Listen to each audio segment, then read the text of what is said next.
ketika saya berangkat ke pengadilan. Pak Ruslan, saya mau cerita dulu nih. Jadi supaya kita ambil hikmahnya kan. Jadi kamera saya dulu Bapak Ibu sekalian, kamera ini pernah digadai sama mantan driver saya yang baru kerja 3,5 bulan apa 4 bulan lebih gitulah. Jadi gadai Pak. Ternyata untuk apa Pak? Untuk judi online. Ya. Jadi virus judi online ini mengerikan Pak. Saya ketemu Pak Kapolres, saya bilang Pak Kapolres ini orangnya hilang, dia blokir saya, dia bawa lari kamera, dia bawa lari laptop ya. Saya bilang siap Ustadz, siap. Langsung diturunkan Jatandras, 3 hari 3 malam dicari.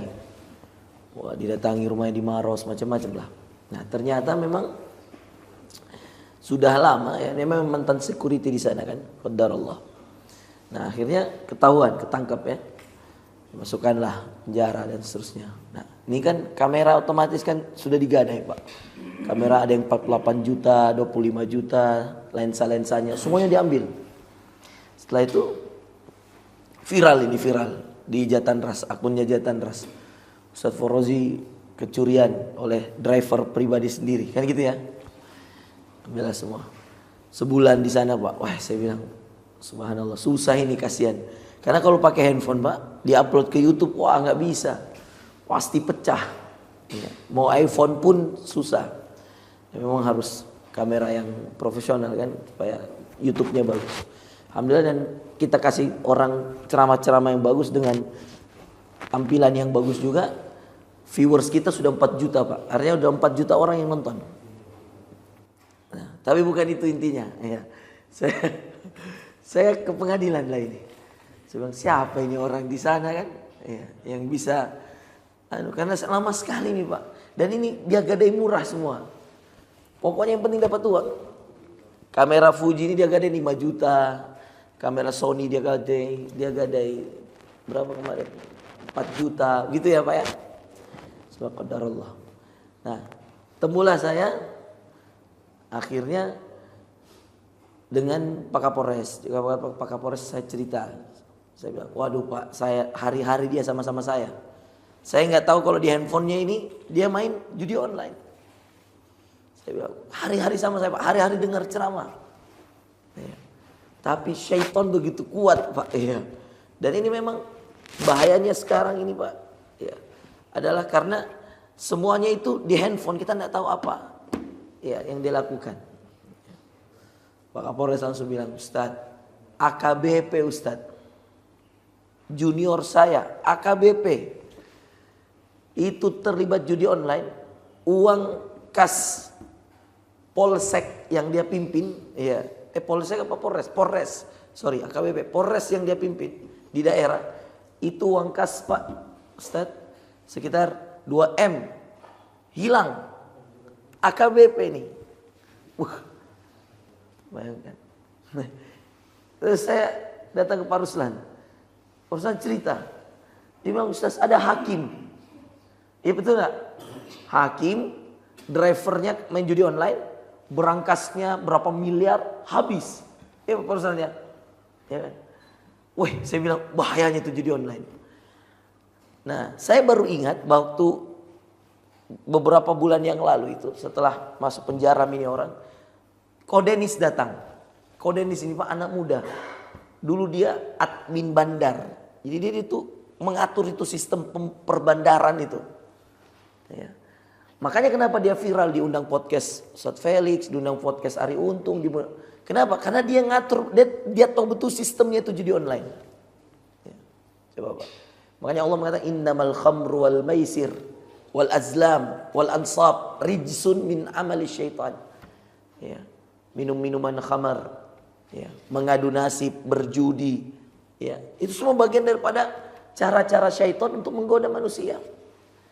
Dan jadi memang kau ini cerita Pak bahwa Ustaz nggak ada itu judi itu bakal untung, nggak ada orang kaya gara-gara judi, nggak ada Ustaz. Yang ada bandar-bandar dikasih kaya karena judi. Tapi pemain-pemain yang pakai handphone berapapun modalnya pasti bangkrut. Ngeri. Saya bilang, begitu kok? Ya iya Ustaz. Ya. Itu di perjudian Ustaz. Minimal dalam sehari 400 miliar uang berputar. Singapura, Makau itu di Hong Kong ya. Makau itu berputar itu. Ya, dosa itu. Ya. Nah sudah, alhamdulillah, qadar Allah. Boy, ini Pak kamera, kodong saya berdoa sama Allah, ya Allah. Ini kasihan ini orang mau nonton ceramah kita. Wah, cari-carilah saya orang di pengadilan. Jauh-jauh saya cari Pak, ternyata orangnya di Andalas. Jurusita. La ilaha illallah. Ya. Pak Ruslan ini. Dia diam-diam juga ya. Sudah 2 bulan kamera ini di jaksa. Tidak jelas juga ya Allah. Baru Pak, sudahlah ini kodok barang halal dibeli kan. Istilahnya ini betul-betul milik pribadi kan. Istilahnya diambil, dicuri, sudah diselamatkan nih. Masya Allah, mau diambil ini. Kita harus masih bikin surat namanya Pak, surat pinjam pakai. Dalam hatiku, nah saya punya. Kenapa saya harus pinjam? Ya. Karena dia bilang bikin surat Ustaz. Ya. Coba dalam hatiku, surat apa Pak Ruslan? Dia bilang surat pinjam pakai. Dalam hatiku, kenapa harus meminjam? Nah punya aku ini. Iya, itu keunikan. Yang lucu lagi di pengadilan ini mau sidang toh, mau sidang ini. Nah, temani Pak Ruslan. Terus tiba-tiba lewat ke orang, biasa sekali penampilannya. Langsung Pak Ruslan bilang, "Yang mulia." Langsung saya kaget, apa ada yang mulia? Ternyata hakim-hakim itu ya Pak Ruslan dipanggil yang mulia. Nah, saya kan di sidang Pak, ya kan? Saya harus korban kan sama 2 saksi, 1 orang BSI, kan ada tau uangku nambil di ATM, nah bawa lari di ATM-ku. Nggak tahu dari mana lihat pinku. Terus 1 lagi timku yang diambil laptop di kantor travel. Jadi 2 orang bicara begini. Hingga kita di Pak Ruslan bilang yang mulia tau. Nah baru kasih tahu Kak hakimnya Kristen ya kan. Dalam hatiku, bertolak belakang ini bilangnya orang yang mulia baru tidak sholat ini orang Pak baru dibilang yang mulia. Sedangkan kalau ustadz saja dia saya tidak mau panggil yang mulia kan. Jadi itu pas selama sidang Pak, ku panggil, iya Pak.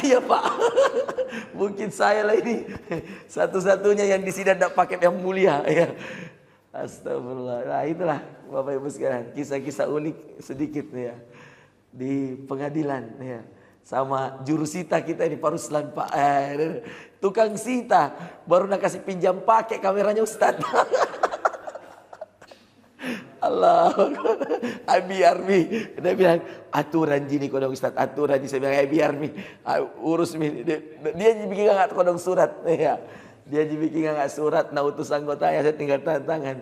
Subhanallah. Tapi dalam hati itu Pak Ruslan tuh aneh todi. Nah punya aku ini kenapa saya harus pinjam tuh? Allahu Akbar ya.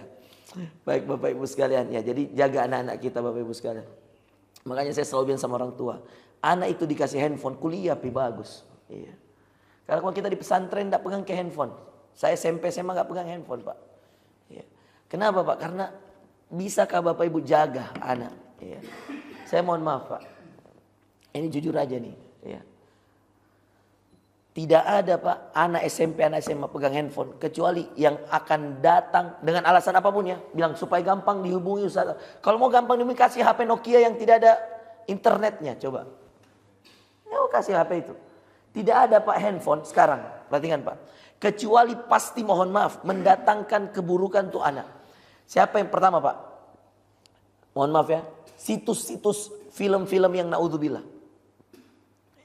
Itu 1. 2, apa yang dia bisa mainkan di dalam, bapak ibunya mana tahu. Iya. Sekarang Pak, game-game online, itu sekarang sudah banyak yang menjadi judi online. Game online Pak, padahal dia game. Dititipi untuk jadi judi online. Iya. Ada istilahnya anak-anak Pak, chip module. Anda tahu nggak itu apa artinya? Chip. Dia beli chip Pak. Chip itu dia beli untuk membuka stage selanjutnya dalam dunia game itu. Khatam saya Pak. Karena aku panggil dulu itu orang-orang yang suka main Mobile Legend, Free Fire, suka main PUBG. Saya panggil semua. Ini anak-anak hijrah ini. Yang ketagihan-ketagihan. Saya cerita, saya bilang, apa kau suka dari Mobile Legend? Dia cerita, begini. Apa kau suka dari PUBG? Begini. Apa yang kau suka dari Free Fire? Begini. Subhanallah. Coba bayangkan. Jadi dunia hari ini Pak, ya, tantangan kita adalah internet. Ya. Di satu sisi dia adalah peluang, di sisi lain dia adalah musibah bagi generasi Pak. Ya. Coba Pak, flashback dulu. Ya. Berapa puluh tahun yang lalu ketika kita masih SMP SMA, nggak ada di internet top bisa Jeki hidup, jadi orang Jeki. Coba, saya ingat sekali Pak, saya masih tamat SMP itu, tamat SMA dari Gontor. Satu-satunya cara saya untuk cari browsing beasiswa dan bisa komunikasi dengan orang pakai Friendster Pak. Iya.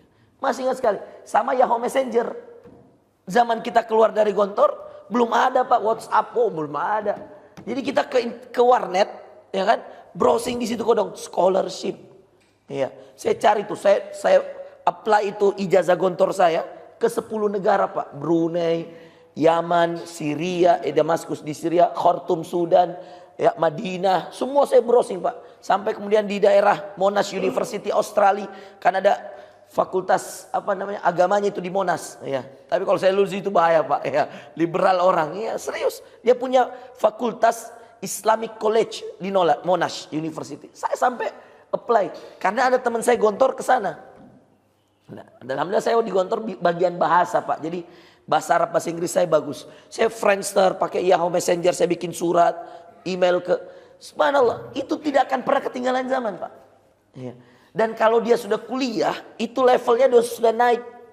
Level apa dia naik? Level orang yang bisa membedakan mana yang baik, mana yang buruk.